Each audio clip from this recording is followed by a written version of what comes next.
Back with my dad, Satoru, he descends into the Tokyo Metro onto a specific platform I've failed to pronounce probably way too many damn times to even bother trying to say again, where he's confronted by Jogo, Hanami, and Choso. Satoru tells Jogo to not have an excuse for losing this time, and Jogo replies that the strongest sorcerer should have his first ever excuse ready. Sick burn, Jogo. Jogo hitting him with a freaking sick burn. Hanami's roots block all possible exits, but Gojo claims he wasn't going anywhere anyway.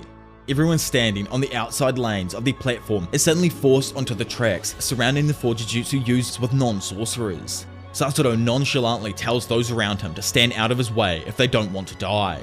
He realizes that blocking the exits created a blind spot so he can't break through just in case there are people on the other side. Heading for Gojo, Jogo burns through several civilians and Choso attacks with slicing exorcism.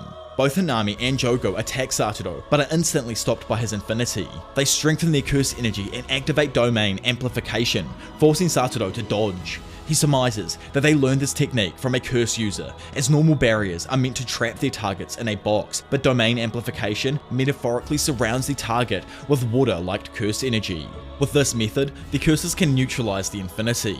For those who are obviously still confused, I just think of Killua and his quick as fuck reflexes when he trains the during that dark game to get his reflexes up with the electricity and shit, and he pew pew, grab it as soon as things hits his skin. That's just kind of what I think domain amplification's like in my head, but I'm probably utterly wrong. I don't know, someone let me know down below. Prior to the Shibuya incident, Geto advises his allies that Gojo is best when he's working alone.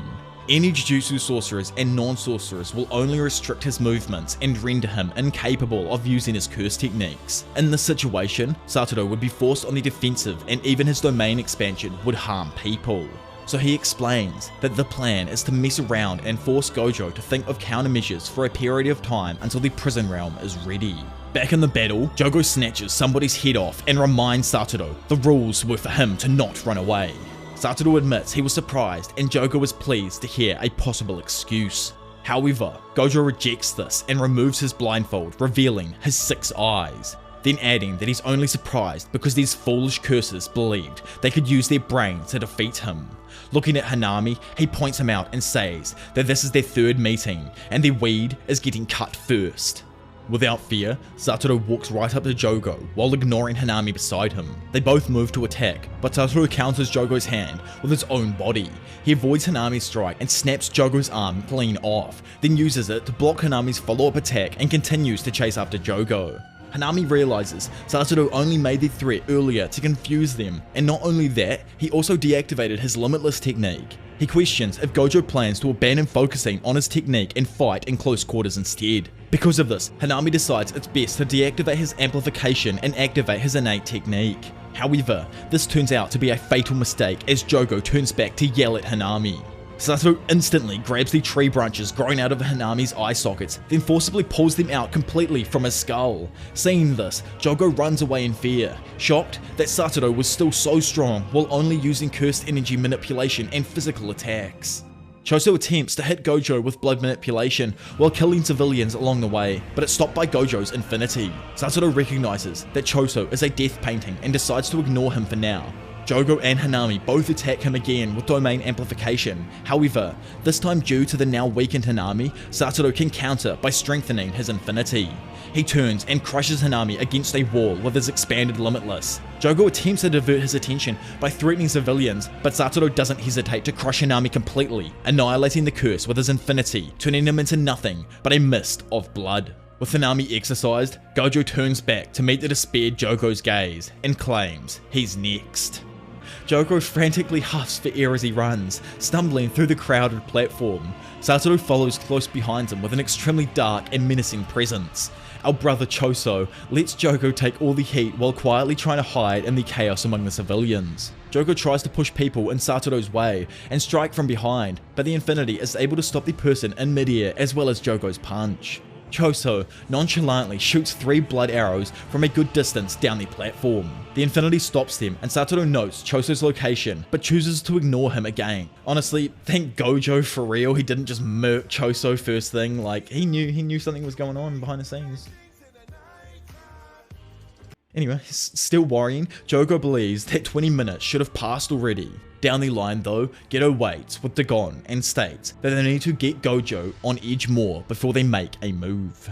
Satoru was surprised to see that the train is arriving. Some of the civilians attempt to get on and flee, but it's already stuffed to the brim with transfigured humans that start attacking as soon as they are let loose. Satoru watches in horror while Mahito hops out of the train to greet Jogo. Civilians run away in fear as transfigured humans rush from the train, indiscriminately attacking everyone in sight. Satoru watches in horror and doesn't believe whittling down the numbers of humans is to his opponent's advantage.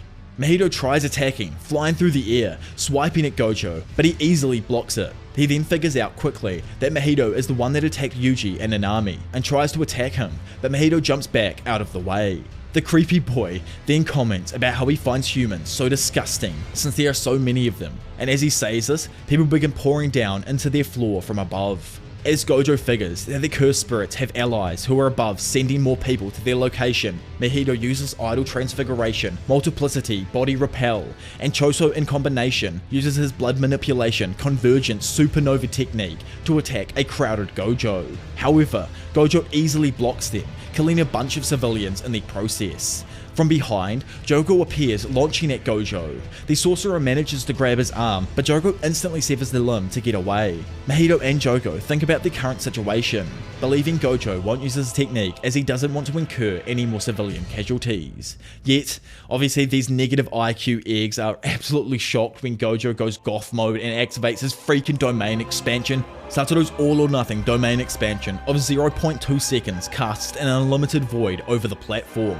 The time was an educated guess that assumed non-sorcerers could only stay within the domain for that long without suffering permanent damage. In that time, half a year's worth of info flooded into everyone's brains, immobilizing them.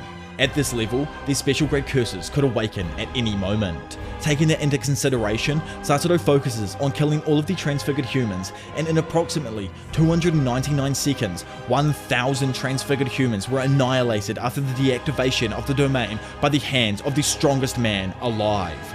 Immediately after, Satoru notices a small box appear next to him on the floor. With the stage set for their plan to succeed, Geto finally activates the prison realm. In a flashback before the battle, it's explained that the prison realm is the final remains of the Buddhist monk Genshin Impact. It is a living barrier capable of sealing anything, even Gojo. Jogo inquires about the conditions and Geto reveals that the target must stay within a 4-meter radius for 1 minute. Annoyed at the absurdity of this, Jogo threatens him, but Geto assured Jogo not to worry, as his version of 1 minute is slightly different. In the present, Geto orders the prison realm to open. The cursed object breaks out of its talisman seal and expands into a cycloptic curse with an eye in the center. The eye meets Satoru's gaze and he instantly attempts to flee. However, Geto reveals himself and greets Satoru as if he had never even died in the first place. Confused, memories of his best friend rush through Satoru's mind and he still can't understand how Geto could even be alive. He's sure he killed him himself, but his eyes tell him something else.